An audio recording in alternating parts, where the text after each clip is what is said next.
Joe Biden যুক্তরাষ্ট্রের পরবর্তী president.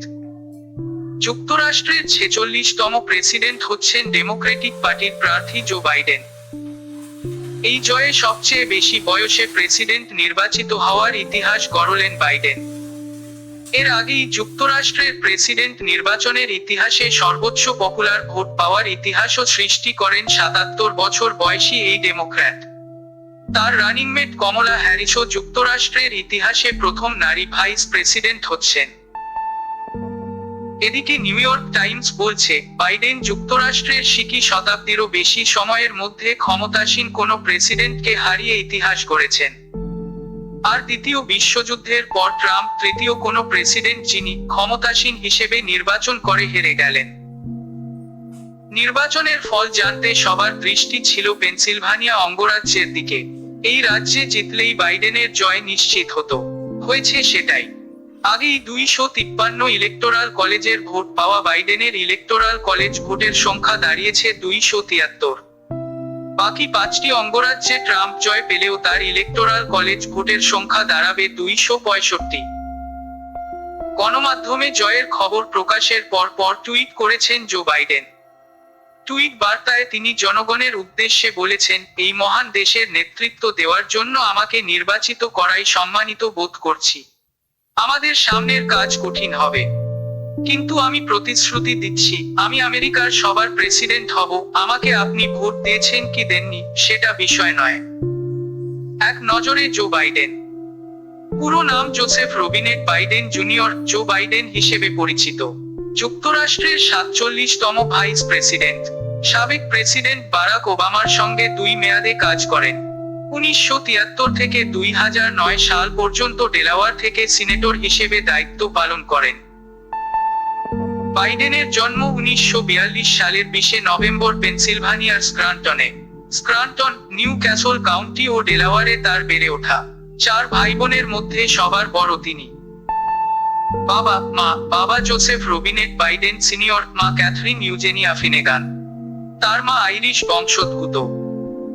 Biden Delaware ইউনিভার্সিটিতে ইতিহাস ও রাষ্ট্রবিজ্ঞানে পড়াশোনা করেন। পরে তিনি সিরাকিউজ ইউনিভার্সিটি থেকে আইনে ডিগ্রি নেন।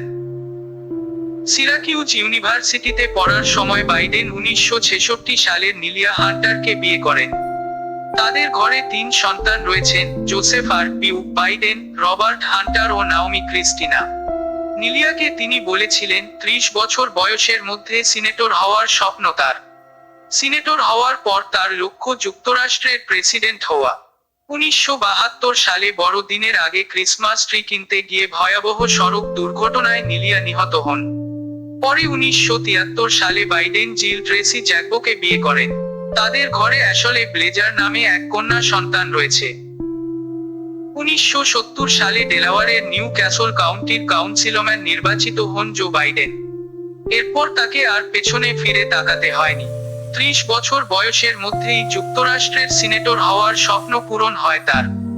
1972 সালের নভেম্বরে তৎকালীন জনপ্রিয় রিপাবলিকান সিনেটর স্যালে বগোসের বিপক্ষে ডেমোক্রেটিক দল থেকে প্রার্থী হন তিনি। তারপর নাম লেখান ইতিহাসে।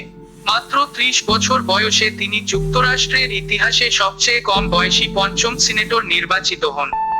73 থেকে টানা 2009 সাল পর্যন্ত সিনেটর হিসেবে দায়িত্ব পালন করেন তিনি। 1987 সালে একবার ডেমোক্রেটিক পার্টি থেকে প্রেসিডেন্সিয়াল প্রাইমারিতে লড়ার ঘোষণা দেন বাইডেন। তবে অসুস্থতার কারণে 1988 সালে প্রাইমারির শুরুতে ক্ষান্ত দেন তিনি। 2007 সালে আবার প্রেসিডেন্ট পদে দলীয় প্রাইমারিতে নামেন। সেই যাত্রায় তিনি বারাক ওবামা আর হিলারি ক্লিন্টনের বিপক্ষে তেমন সুবিধা করতে পারেননি। পরে 2008 সালে ওবামা তাকে রানিংমেট হিসেবে বেছে নেন। 2009 থেকে 2017 সাল পর্যন্ত ভাইস প্রেসিডেন্ট হিসেবে দায়িত্ব পালন করেন তিনি। যুক্তরাষ্ট্রের প্রেসিডেন্ট নির্বাচনে জো বাইডেন জিতলেও পরাজয় স্বীকার করে নেওয়ার লক্ষণ বর্তমান প্রেসিডেন্ট ডোনাল্ড ট্রাম্পের মধ্যে দেখা যাচ্ছে না। নির্বাচনে কারচুপি ও অনিয়মের অভিযোগ তুলে ট্রাম্প আইনি লড়াইয়ের ঘোষণা দিয়েছেন। সেই সঙ্গে বলে আসছেন, বৈধ ভোটে তিনি প্রেসিডেন্ট নির্বাচিত হয়েছেন। এই অবস্থায় তার কিছু সশস্ত্র সমর্থক সারা দেশের অঙ্গরাজ্যগুলোর ক্যাপিটল ভবনের কাছে জড়ো হয়েছেন। যুক্তরাষ্ট্রের প্রেসিডেন্ট হচ্ছেন ডেমোক্র্যাট জো বাইডেন। নির্বাচনে জয়ের পর তাকে অভিনন্দন জানিয়েছেন তার দলের বর্তমান ও সাবেক নেতারা। ছিলেন সাবেক প্রেসিডেন্টরাও। তাকে অভিনন্দন জানিয়ে টুইট করেছেন প্রতিদ্বন্দ্বী দল রিপাবলিকানের নেতারাও। বাইডেনকে অভিনন্দন জানিয়ে টুইট করেছেন সিনেটর মিট রমনি।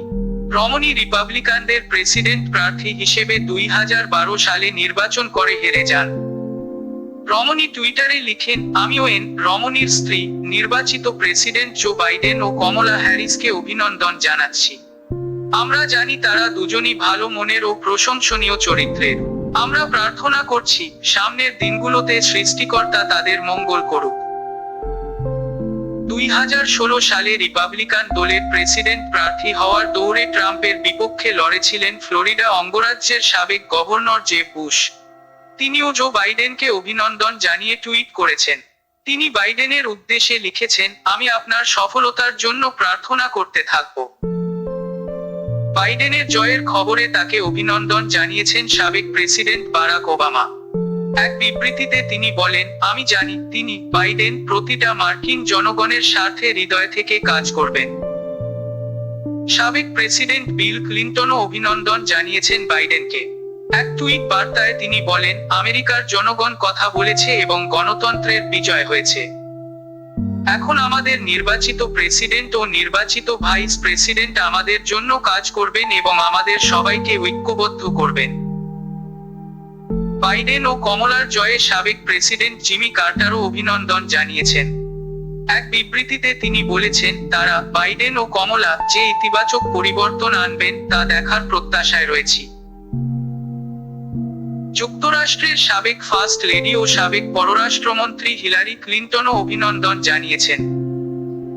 টুইট বার্তায় তিনি লিখেছেন, ভোটারেরা কথা বলেছেন এবং তারা আমাদের পরবর্তী প্রেসিডেন্ট ও ভাইস প্রেসিডেন্ট হিসেবে জো বাইডেন ও কমলা হ্যারিসকে বেছে নিয়েছেন। এটি ঐতিহাসিক এক রায় আর ট্রাম্পের প্রতি অস্বীকৃতির প্রকাশ।